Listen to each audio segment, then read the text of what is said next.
Hey guys, welcome back to a brand new video. My name is the Mike James and I am here to inspire people to dream more, and today I'm coming at you with a beginner's guide to making studio vlogs in hopes of helping the wonderful community that I've started to build of small businesses and content creators that maybe just want to start vlogging, maybe want to start creating studio vlogs. So hopefully this is the first part in a mini series that I'm releasing throughout December of 2020 that will help you achieve that goal of getting started and getting consistent. So why are studio vlogs actually important? Well, they're important for a number of reasons, and the first most important reason that I think I can discuss on camera is that they are your main driving force of marketing for your products or for your service. So if you're a Twitch streamer or you're a content creator, no matter what you do, no matter what you produce,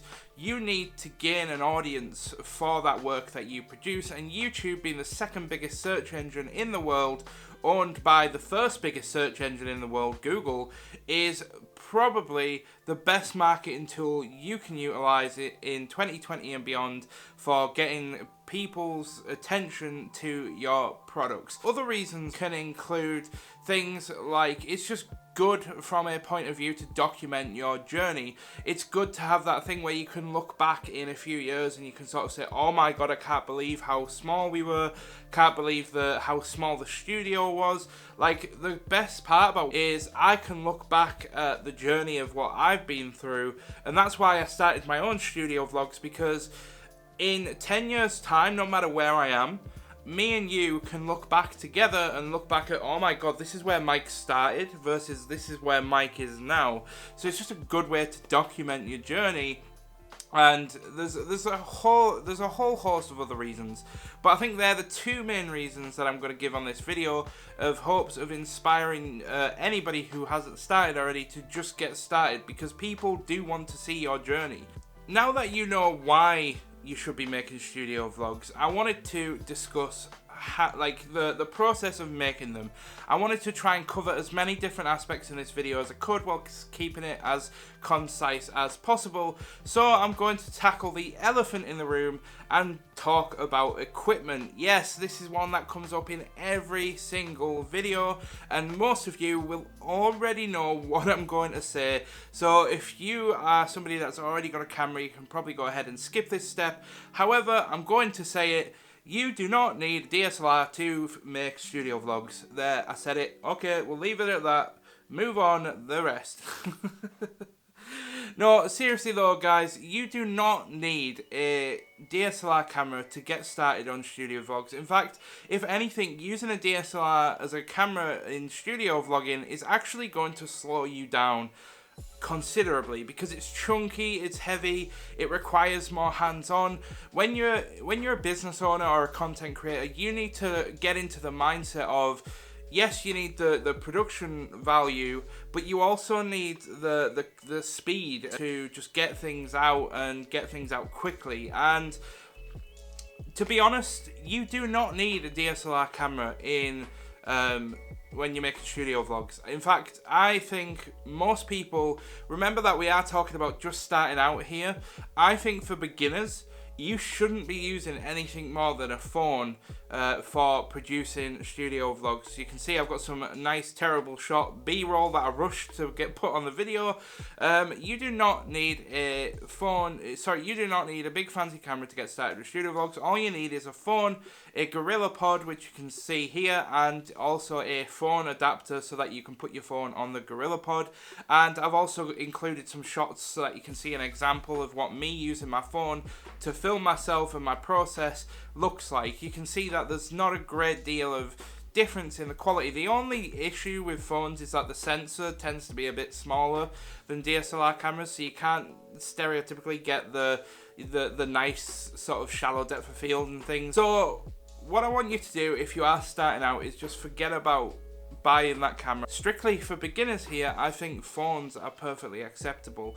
And if you are somebody that is going to be a little bit anal about quality and about producing good content, then all you would need is a DSLR camera like the Canon G7X Mark II or the new Sony vlogging camera to produce a nice video. That's what I use. It's not the best in terms of sound quality, but it'll do, and it'll get the job done starting out. So now that we've got equipment out of the way, we've got the elephant out of the room, I wanted to talk about fitting studio vlogs into a busy schedule. And this is something that has come up a lot when I've asked people about studio vlogging and why they haven't started and what's holding them back.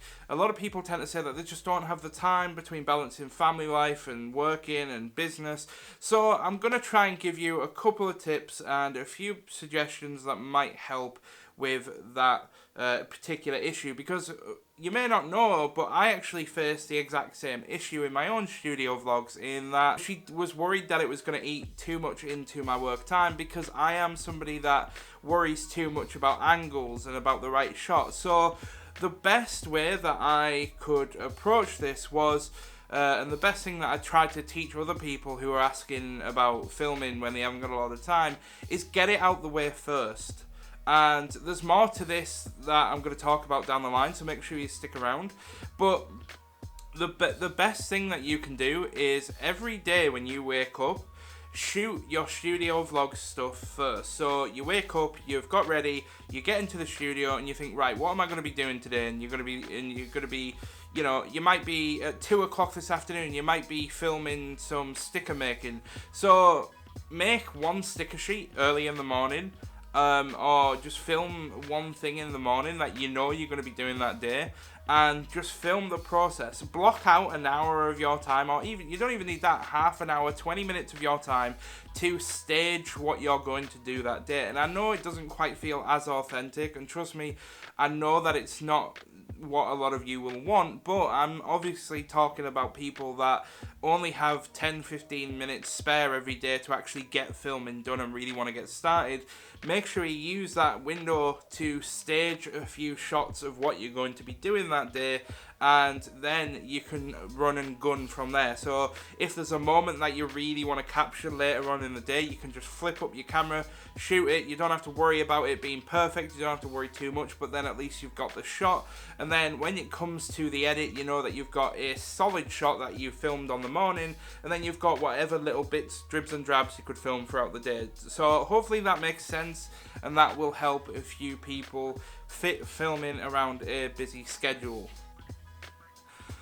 So I wanted to add another section to this video, which was talking about the purpose and the narrative of studio vlogs. And this is because it's a really subjective perspective to tackle, but I did want to talk about it a little bit and just give my opinions and insights. So just remember that these are strictly my opinions, but I have noticed that a lot of studio vlogs tend to not have a purpose. And what I mean by this is, when you produce a studio vlog and you have a particular event coming up, whether or not you do daily vlogging or weekly vlogging or monthly vlogging, if you've got a purpose to that vlog, it's going to help the audience feel more connected to the content, because they feel like they're on the journey with you. So when you're producing a studio vlog, you want to think about the narrative. You want to think about how you are bringing this person along on a journey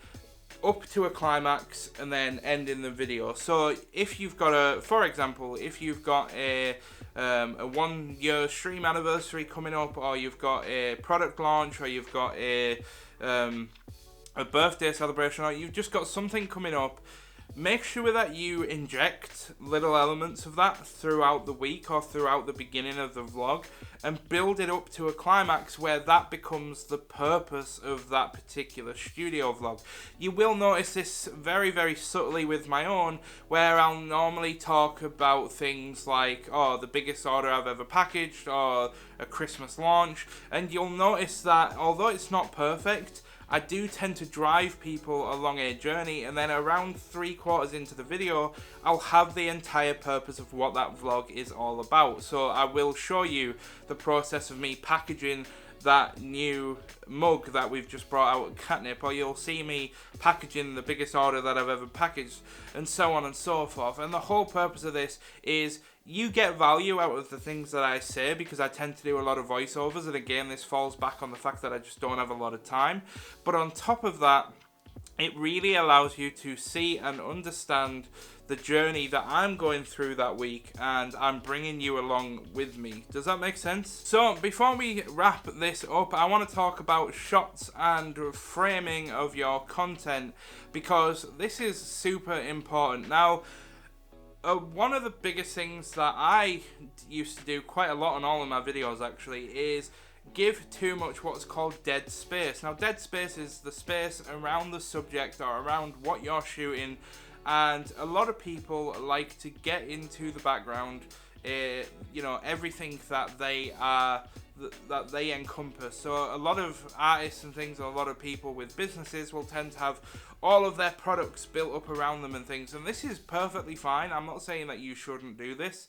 What I'm saying is you should do this strategically.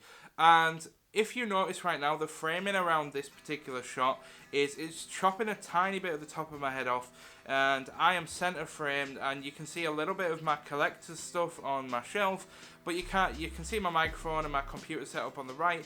But I've tried to fill the frame as much as possible, which, let's be fair, isn't particularly difficult when you're a big chunky chunk.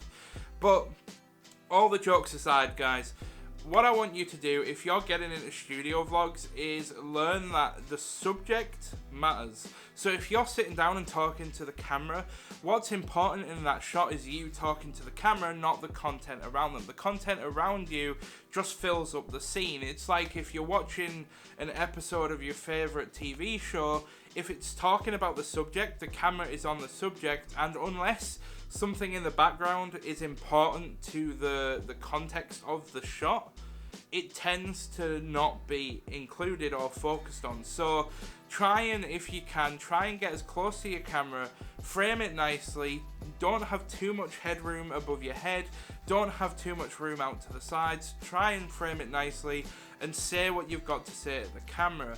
If you then need to pick up the camera and focus on the details or focus on you packaging orders, then of course remember you can frame this as you like. Some people like to go for a full body frame.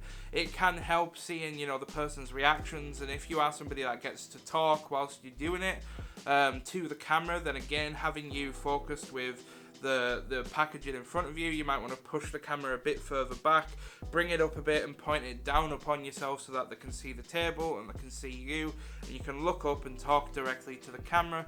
But again, there's so many different ways that you can frame this that it's kind of difficult to talk about in a video without showing examples, which I can't particularly do at this point. So hopefully that's got the point across, and hopefully you can see that throughout this video I've used all of these elements to build up a studio vlog.